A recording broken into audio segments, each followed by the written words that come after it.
The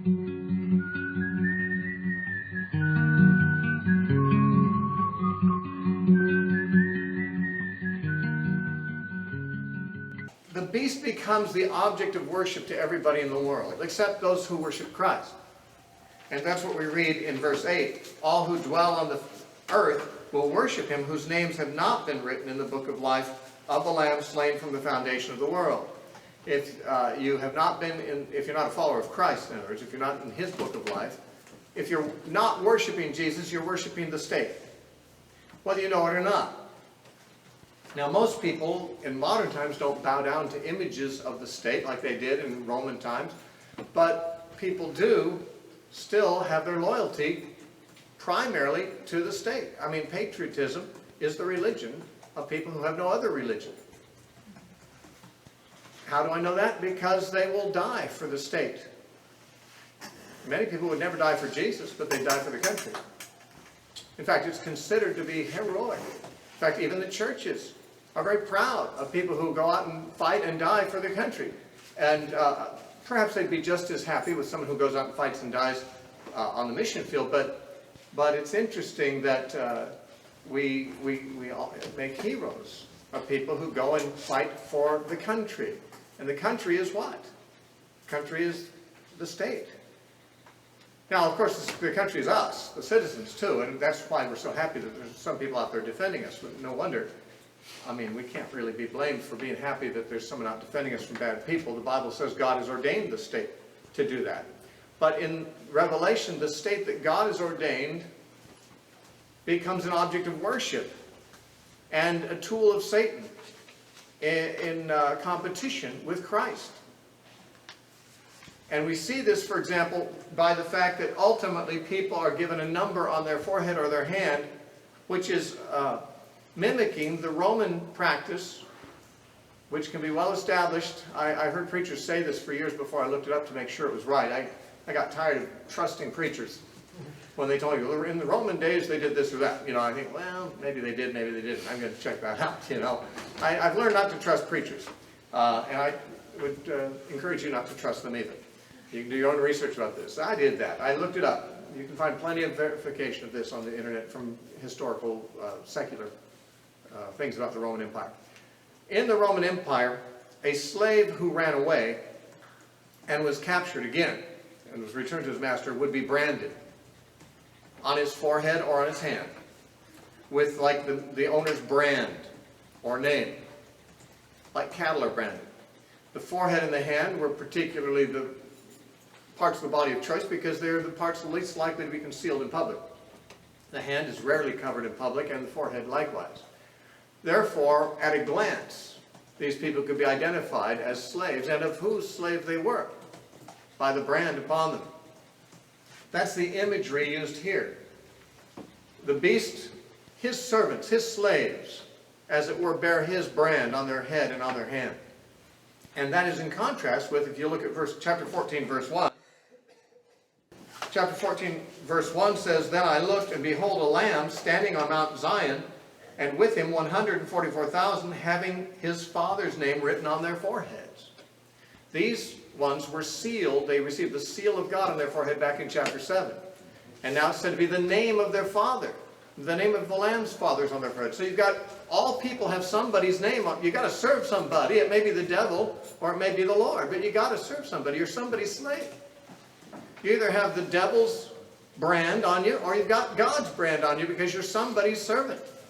Now, this is figurative, of course, because Christians don't literally have tattoos on their heads or computer chips under the skin or anything like that have the Father's name on them.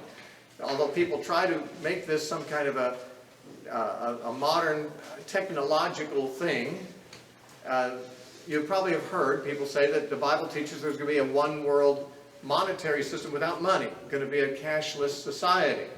That's been said as long as there's been dispensationalists, I suppose. Where do they get that? Well, those who don't have the mark of the beast, we're told, cannot buy or sell. And that's the whole case for a cashless society that's ever found in the Bible.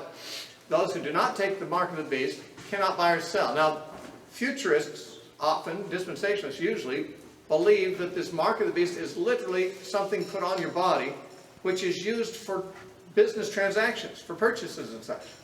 And it replaces cash. When I was a teenager, the prophecy teacher said it's a laser tattoo. It'll be a credit number laser tattooed onto your hand or forehead, so when you go to a store, instead of using money or even a credit card, you just scan your hand under the black light, and it'll debit your account. So it's just like using a credit card, but it's built in. Well, in those days, laser tattoos were high tech.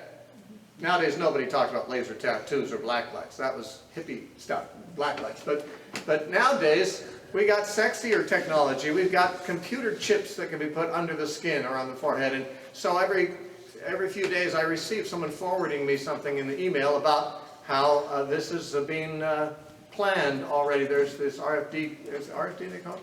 Chips that are radio frequency something or another. Anyway, these chips, they say it's got to go into your hand or your forehead because that's the best place for something, recharging the battery or something like that. And that, they're going to use that. How they're going to use a chip, it's not entirely clear. I guess scanning. And they always give examples of how, there's this company in Florida that is already giving such chips to animals, pets, and so forth, because it helps you to locate them. And they're going to put all our medical records on a chip and put it on us, and this is the mark of the beast. Well, so far, I don't see any comparisons between that and the mark of the beast, except the claim that it'll be on the hand or the forehead. And the mark of the beast is not about your medical records. The mark of the beast is not about locating you when you get lost. The mark of the beast is not even necessarily about purchasing things with a credit number. It is true that those who don't have the mark of the beast cannot buy or sell, but it does not mean because they need that mark for the transactions to go through the bank.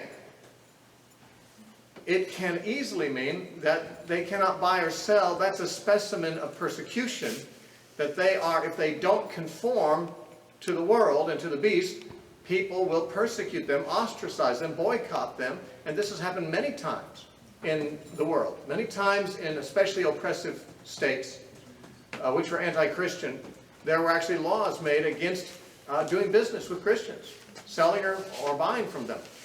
Actually, the popes put out some papal bulls in the Middle Ages against the Waldensians. The Waldensians were evangelical Christians who didn't go along with the popes. And there were actual papal bulls that forbade people to buy or sell anything with them. It's a form of persecution. It's a form of boycott. Now, some might say, but why would that particular thing be mentioned if it's not about, cashlessness? Well, several times people who die for the Lord are referred to in Revelation. They're always referred to as having been beheaded. And yet not all people who die for the Lord are beheaded. A lot of people were beheaded by the Romans, the Christians who were killed by the Romans. Some of them were beheaded, some were fed to lions, some were killed other ways. But they're always the ones beheaded for the gospel. This is simply shorthand for saying martyred. It's like taking one example of how people are martyred and having it stand for all kinds of martyrdom. Anyone who's beheaded for Christ is, has certain things said about them. Well, what about the person who was stabbed or burned or fed to lions? What, he doesn't get the same privilege as someone beheaded? Obviously, that's nonsense. The ones who are beheaded simply stand for people who are martyred. The ones who are persecuted by boycott simply stand for the larger category of general ostracism and boycott and persecution of them as a class because they don't conform to what the rest of the world is agreeing to, namely the mark of the beast. But what is the mark of the beast then? Well, it's on the hand and the forehead. What does that tell us? Well, if you look at Deuteronomy chapter 6,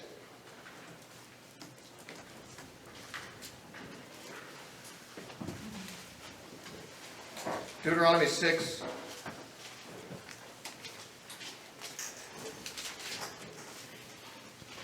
it says in verse 6 and following through verse 9, "And these words which I command you today shall be in your heart. You shall teach them diligently to your children, and shall talk of them when you sit in your house, when you walk by the way, when you lie down, and when you rise up. You shall bind them as a sign on your hand, and they shall be as frontlets between your eyes. You shall write them on the doorposts of your house and on your gates." Now when it says the law shall be bound to your hands as a sign on your hand, and between your eyes, on your forehead in other words. Jewish people, some Jewish people have taken this quite literally. They've made what they call phylacteries, a little leather box or pouch, and they put little scroll pieces, little scriptures written on paper or parchment, and they put them in these little pouches and they bind them with strings around their head. They have maybe you've seen this in pictures of Israeli Jews. Some of them have the phylacteries like a cylindrical little thing coming out from the front of their head and a strap around it. They're binding the law to their forehead between their eyes. They have scraps of the law there. They do it on their hands too. That's what phylacteries are. But I don't believe that this is what God had in mind. That's rather a wooden literalism. Bind the law to your hands as a sign and between your eyes. I think it's more reasonable to assume that what he's saying is, I want your hands and your full attention to be on my law. I want your hands govern your works. Your hands are your works. Your between your eyes where you'll see it's on your thoughts. That your thoughts and your actions, your thoughts and your works will be governed by my laws. And that'll be a sign to people when they see you acting and thinking like me, like God. When you see that my words and my revelation of my law are governing the way you think and the way you act, that will be a sign to people. And I believe that when the beast's mark is on the hand or the forehead, it has a similar meaning. These people think and act like the beast. Christians don't. They think like their father. They have their father's name on their forehead. And just as a brand of a master on a slave's forehead would immediately give away whose slave he was, so the behavior and thoughts of Christians should give away immediately whose servant they are. And likewise, those who serve the beast, their thoughts and their actions differ significantly from those of the believers, and that gives them away too. In other words, when people see how you act and how you think, they should know instantly whose servant you are. If you look at Romans chapter 6, in verse 15, Paul asks this question, then answers it. Romans 6:15, he says, "What then? Shall we sin because we're not under the law but under grace? Certainly not." He says, "Do you not know that to whom you present yourselves slaves to obey, you are that one's slaves, whom you obey, whether of sin to death or of obedience to righteousness?" And he says, you're either obeying sin or you're obeying righteousness. And whoever you're obeying is your master. Whoever you yield yourself to, that's the person, you're that servant of that person. Anyone can tell whose servant you are. What do you mean, can we sin because we're under grace? Are you under grace or are you under sin? Who are you serving? Are your actions sinful? Then you're serving sin. You're not under grace, you're under sin. You're a slave of sin. You can tell by who you're obeying who's your master, as he says. And so also in this picturesque way, using imagery which I think the Roman world would understand, perhaps more intuitively than we would, Revelation is saying there are two kinds of people in the world. There are those who are the servants of God. These have God's name on their forehead. And then there are those who are the servants of the system, the satanic system. Their loyalty is to the beast. Now we're later going to find that the woman, who I would identify with Jerusalem, most people do not, but I think the woman who's the harlot is Jerusalem, is riding on the beast. Now you might think, well, the Romans and the Jews, they didn't have a cozy relationship. They hated each other. Well, that may be true. But when it came to choosing between Jesus and the Romans, the Jews of his time said, we have no king but Caesar. Pilate said, what, shall I crucify your king? This is the king of the Jews. They said, we don't have any king except Caesar. He's our king. Well, they hated Caesar just as much as they hated Jesus, but, well, maybe not quite as much. They'd rather avow Caesar as their king than Jesus. And this is the Jews who hated Caesar. So, I mean, when it comes down to it, you have to serve somebody. You're going to have someone who's going to be your king. Your ultimate loyalty is going to be to one party or another. And it's either Jesus or it's going to be really pretty much the state in all likelihood. And so people, their behavior, their thoughts are like a mark. It's like a giveaway whose servant they are. Like a servant with a mark on his forehead walking through the streets of Rome. At a glance, people could see who his master was. It's like it's advertised all over his face. It's written all over his face and his hands.